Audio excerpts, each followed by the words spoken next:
ఇద్దరు అజయ్ అండ్ మీ ఇద్దరిట్లో ఎవరు ఎక్కువ హైట్? ఏం మరి అజయ్ ఎంతో మరి పక్కన నిలబడితే తెలిసిపోతుంది. మీరు ఏమో కలిసి చేశారు చాలా చాలా సినిమాలు చేశాను. మరి నేను ఉంటాను అనుకుంటా 1 ఇంచ్ హైట్గా.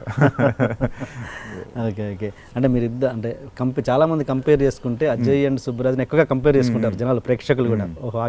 సిమిలర్గా ఉంటాయి ఆల్మోస్ట్ క్యారెక్టర్స్ కొన్ని కొన్ని. సో అందువల్ల ఎక్కువగా అంటే మీ ఇద్దరు ఫ్రెండ్షిప్ ఎలా ఉంటుంది? గుడ్ కలిసి వర్క్ చేస్తాం బాగానే. ఇదివరకు మరి రెగ్యులర్గా మాట్లాడుకున్నాడు, మరి ఈ మధ్యన మరి ఏమయ్యాడు కనపట్ల చాలా రోజులైంది. ఫోన్ చేయట్లేదు అంటే నేను కూడా ఈ సినిమాలు కొంచెం తగ్గు చేశాను కదా. Okay okay. సో దాంతో కొంచెం. మీ హైట్లో ఏ హీరో అన్న ఉన్నారా తెలుగు ఇండస్ట్రీలో?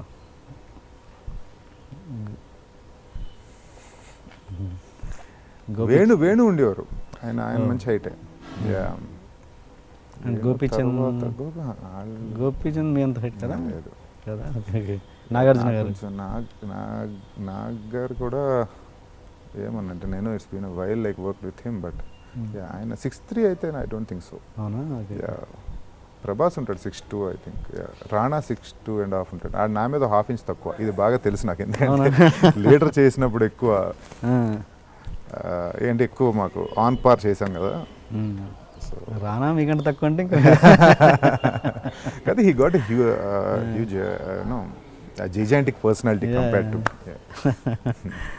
మీరు ఇంత హైట్, ఇంత మంచి ఫిజిక్ పెట్టుకొని, ఆఫ్ కోర్స్ మీరు అంటారు హీరోకి కావాల్సింది హైట్ రంగు కాదని, బట్ స్టిల్ మీకు రావాల్సినంత గుర్తింపు ఇంకా రాలేదని అంటుంటారు. ఆఫ్ కోర్స్ మా ఫీలింగ్ కూడా. అంటే దాని మీద మీ ఒపీనియన్ ఏంటి? స్టిల్ గుర్తింపు అంటే ఫస్ట్ ఆఫ్ ఆల్ నేను వర్క్ చేసేది గుర్తింపు కోసం కాదు. First point to be frank, I work because నాకు ఇష్టం వర్క్ చేయడం, ఈ వర్క్ చేయడం. ఓకే. నేను ఇంతకుముందు I used to work for a software company. Okay. ఎక్కడండి? కపుల్ ఆఫ్ సాఫ్ట్వేర్ కంపెనీస్ వైజాగ్లో ఇక్కడ. ఓకే. నాకు ఎప్పుడు అక్కడ వర్క్లో నాకు కిక్ రాల. అంటే నాకు అలా కూర్చునే ఒకటే దాని మీద కన్సిస్టెంట్గా వితౌట్ అ మూమెంట్, ఆ మొనాటనస్ వర్క్ నాకు ఇష్టం లేదు. సేమ్ అదే అంబియన్స్లో hours together, I never liked it. So అందుకని I choose this kind of ఒక వర్క్ సినారియో. ఇలాంటి వర్క్ నాకు ఇష్టం. So from my childhood even. So దాని గురించి ఆ వర్క్ ఎంజాయ్మెంట్ కోసం, so the pleasure of like meeting people, lot of people, రకరకాల పీపుల్ని రకరకాల ప్లేసెస్లో వర్క్ చేస్తాం. కంటిన్యూస్ క్రియేటివ్గా ఉంటుంది జాబు, యూనో. సో నాకు I like this kind of work ambience and atmosphere. Okay.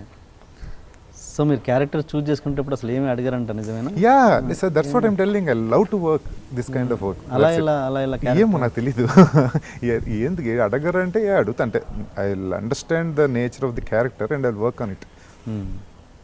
అలా కాదు, ఇప్పుడు మీరు పూరి గారి మీదనో ఏ త్రివిక్రమ్ గారి మీదనో అడిగితే బ్లైండ్గా ఒప్పేసుకోవచ్చు. నాలాంటి ఒక కొత్త డైరెక్టర్ అడగగానే మీరు ఒప్పుకోవద్దుగా. అంటే అదేంటి at least I don't think so. నేను వర్క్ చేయడానికి వచ్చాను ఇక్కడికి. So I'm not here to choose things. Choose అంటే I mean to say, unless it is a very bad character I will understand it. Otherwise నాకు ఎర్లీ మార్నింగ్ లేసి I have to work. నాకు కంటిన్యూస్లీ I have to advocate myself, that's all. And that too in this kind of a scenario, ఈ kind of working style. Okay okay. That gives me ultimate pleasure. Only acting, ఇంకేదన్నా మీ goals ఉన్నాయా? Acting అని కాదు, this kind of work atmosphere I'm talking about. అదే అట్మాస్ఫియర్లో direction కూడా అవ్వచ్చుగా. ఏది direction కూడా అవ్వచ్చుగా? లేదు, అదే అంటున్నాను, ఓన్లీ యాక్టింగ్ దీంట్లో నాకు it's give me more pleasure. Yeah. Okay okay. And ఇప్పుడు చాలామంది అనుకుంటుంటారు, చాలా నా దగ్గర హైట్ ఉంది, మంచి రంగు ఉంది, ఊర్లోకి వెళ్ళి బయలుదేరి హైదరాబాద్ వచ్చేద్దాము బట్టలు సర్దుకొని అనుకునే వాళ్ళకి మీ సజెషన్ ఏంటి? అన్లెస్ ఇప్పుడు నీకు ఈ nature, there are lot of livelihoods to be frank. So ఈ లైవ్లీహుడ్ నన్ను ఆర్టికులేట్ చేసింది.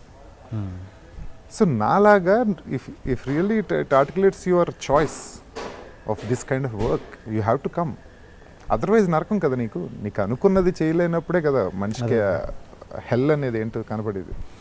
So out of peer pressure నువ్వు వర్క్ చేస్తున్నావంటే ఏదో వీళ్ళు చెప్పారు కాబట్టి, లేకపోతే వీళ్ళు చేశారు కాబట్టి సాఫ్ట్వేర్ చేస్తున్నాను, లేకపోతే వాళ్ళు చేశారు కాబట్టి ఈ వర్క్ చేస్తున్నాను, ఏదో ఉద్యోగం చేయాలన్నారు కాబట్టి ఉద్యోగం చేస్తున్నాను అంటే that is a hell in your life. అంతకు మించిన నరకం ఇంకోటి ఉండదు నాకు తెలుసు. నేను మాట్లాడేది ఏంటంటే నేను హైట్ ఉన్నాను, మంచి రంగు ఉన్నాను, చాలా హైట్ రంగులు కాదు, అదే అంటున్నాను. That's what I'm telling.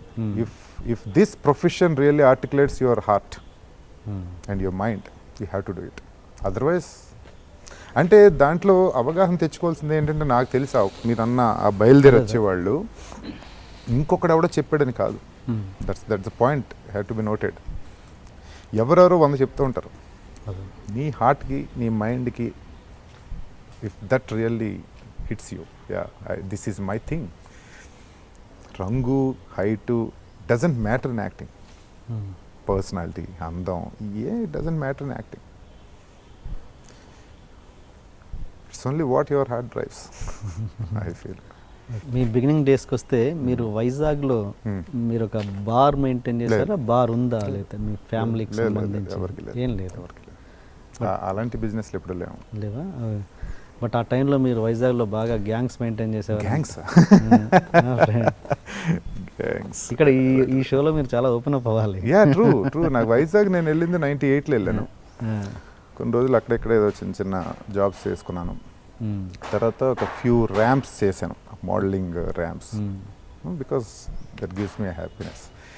So కొన్ని రోజులు చేసిన తర్వాత మళ్ళీ ఇంటికి వెళ్ళాను. మళ్ళీ ఒక జాబ్ మీదకి వచ్చాను. మళ్ళీ జాబ్ నచ్చట్లా. మళ్ళీ హైదరాబాద్ వచ్చాను, ఇంకో జాబ్లోకి వచ్చాను.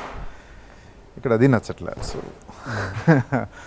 ఒక వ్యాండరర్ లాగా కపుల్ ఆఫ్ థింగ్స్ చూస్తుంటే where finally I set up like where I'm getting the pleasure of working. Nothing. అలాంటి గ్యాంగ్స్ ఎప్పుడు లేవు. అస్సలు మీరు గ్యాంగ్ మెయింటైన్ చేయలేదు ఎప్పుడు? గ్యాంగ్ అంటే ఏంటి నాకు అర్థం కదా. చిన్న చిన్న గొడవలు అలాంటివి ఎప్పుడు లేవు. బ్రాటప్లో కూడా ఎప్పుడు అలాంటిది లేదు. మేబీ చదువుకున్నప్పుడు ఏదో ఫ్రెండ్స్ ఏదో ఎవరో తెలిసినోడు అమ్మాయిని ఎవరో ఏదో అన్నారని చెప్పి, ఐఎమ్ టాకింగ్ అబౌట్ ఇంటర్మీడియట్ ఆ టైంలో, అండ్ కొడదాం రా అని ఫ్రెండ్స్ అందరూ వెళ్తే ఏదో గ్రౌండ్కి వెళ్ళి మళ్ళీ వెనకాల సైకిల్ వేసుకు వచ్చాను తప్ప ఇంటికి ఎప్పుడు లేదు. అక్కడి నుంచి ఒక చిన్న ఇష్యూ అవ్వడం వల్ల మీరు అక్కడ అది వదిలేసి రావాల్సి వచ్చింది. అన్నయ్య గారు, ఫాదర్, మీ ఓన్ బ్రదర్ మా అన్నయ్య, తను ఇంకా తీసుకొచ్చి తండ్రిలాగా తీసుకొచ్చి సెటప్ మార్చేసారు. అదేం లేదు. నాకు ఎప్పుడు దాని మీదకి లేదు మైండ్. అలాంటి ఐ డోంట్ నో, ఎప్పుడు నాకు అనిపించలే అలాంటి. నాకు కంటిన్యూస్గా నేను my journey after my graduation in Bhimavaram, నేను సర్చ్ చేసింది కంటిన్యూస్గా ఇదే, ఇందాక చెప్పిన పాయింటే, where I get a pleasure in my work. అది ఒకటి దానికోసం చూశాను. 2-3 జాబులు చేసి మానేసి ఇలా చేసింది ఎందుకంటే దాని గురించి. Okay. So finally in 2002 due to mister Puri Jagannath got settled here. Mister Krishna Vamsi, sorry, and Puri Jagannath కాదు, కృష్ణవంశీ గారు. అంటే పూరి జగన్నాథ్ ఎందుకు వచ్చిందంటే దట్స్ అ బిగ్గర్ క్యారెక్టర్ అనమాట compare to Khadgam. Khadgam is my first film. It's a very small character. అవన్నీ ట్రయల్ అండ్ ఎర్రర్ దాంట్లో జరిగినాయి అవన్నీ. అంతా బిగ్ క్యారెక్టర్ పూరి జగన్నాథ్ ఇవ్వడం తర్వాత, so I finally got my thing అన్నమాట.